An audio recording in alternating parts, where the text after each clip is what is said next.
This is a recording of portions of The Science of Mind by Ernest Holmes. We're going to start on chapter 1, which is page 25 in my book. It's called The Thing Itself. We all look forward to the day when science and religion shall walk hand in hand through the visible to the invisible. Science knows nothing of opinion, but recognizes a government of law whose principles are universal. Yet any scientist who refuses to accept intangible values has no adequate basis for the values which he has already discovered. Revelation must keep faith with reason, and religion with law, while intuition is ever spreading its wings for greater flights, and science must justify faith in the invisible. To suppose that the creative intelligence of the universe would create man in bondage and leave him bound would be to dishonor the creative power which we call God. To suppose that the creative intelligence of the universe would create man in bondage and leave him bound would be to dishonor the creative power which we call God.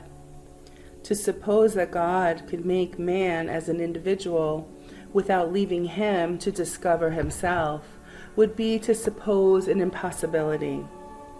Individuality must be spontaneous. It can never be automatic.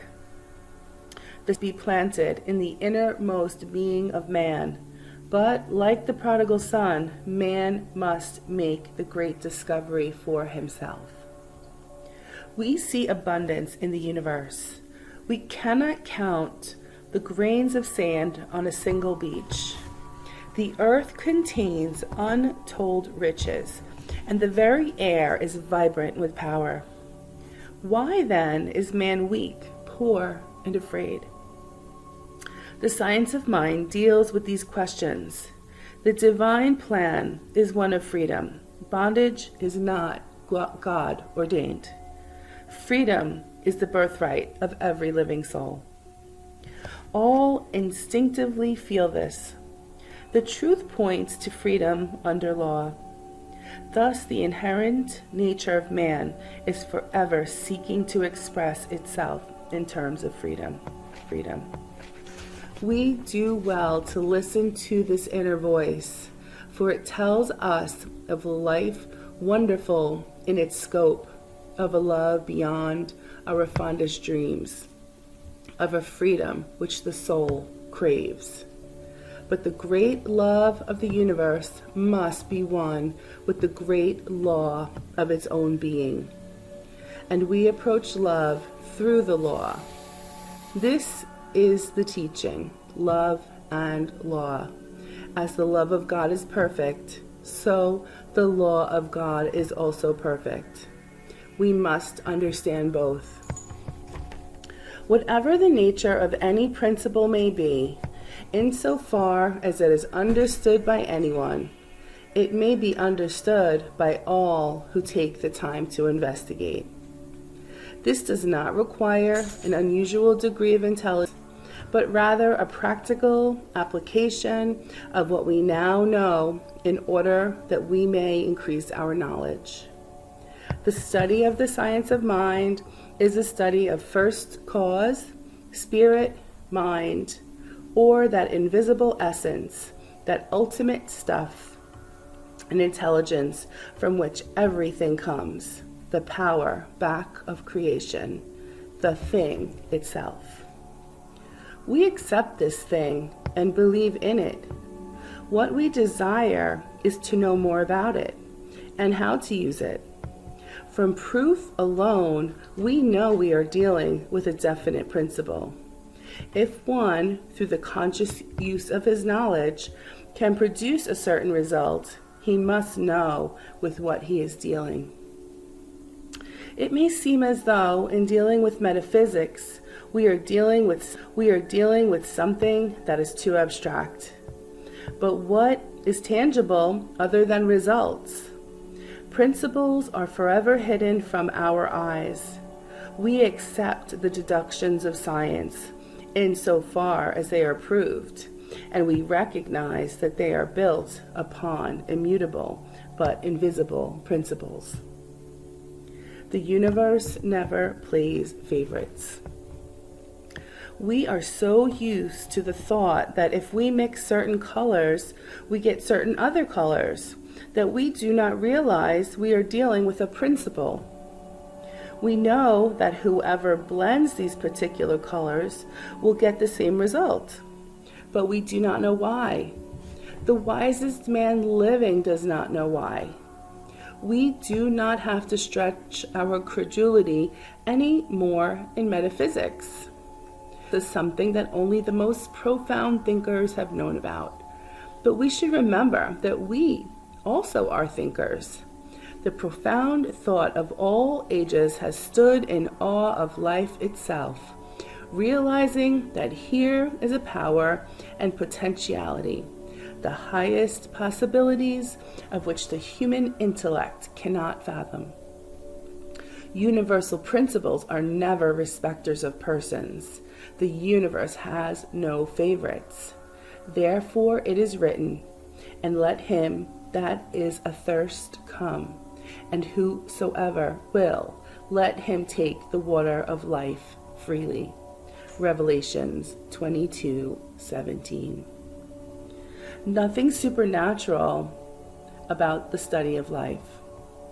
Let us then approach the science of mind, the science of spiritual psychology, with awe, but not with fear, with truly a humble thought, but not with a sense that we are unworthy.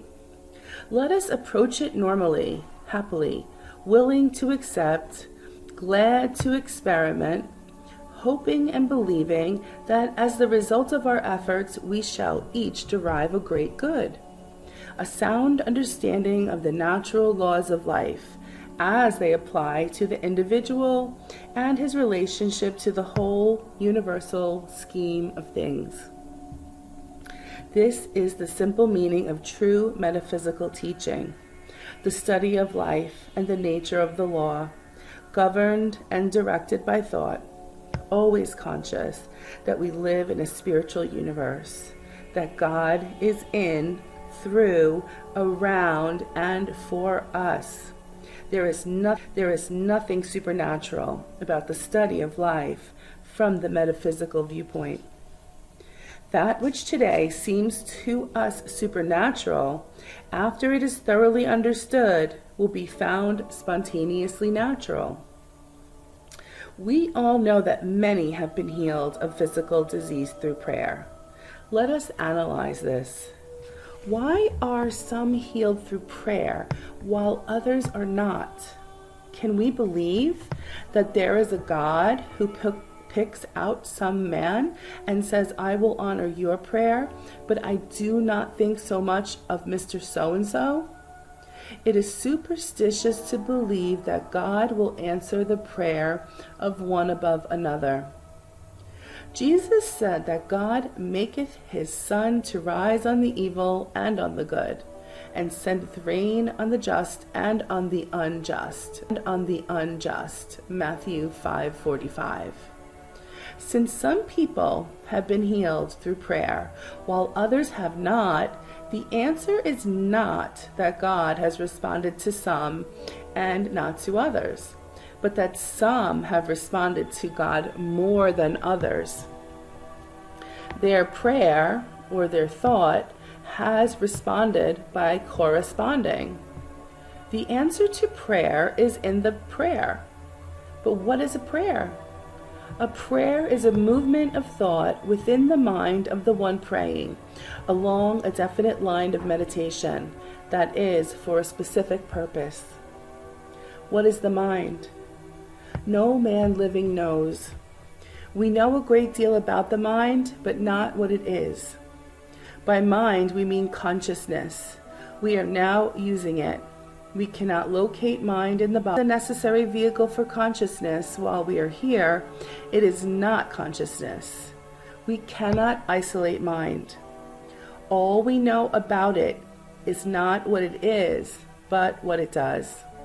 And the greatest philosopher who ever lived knows no more than this, except that he may tell us more of how it works.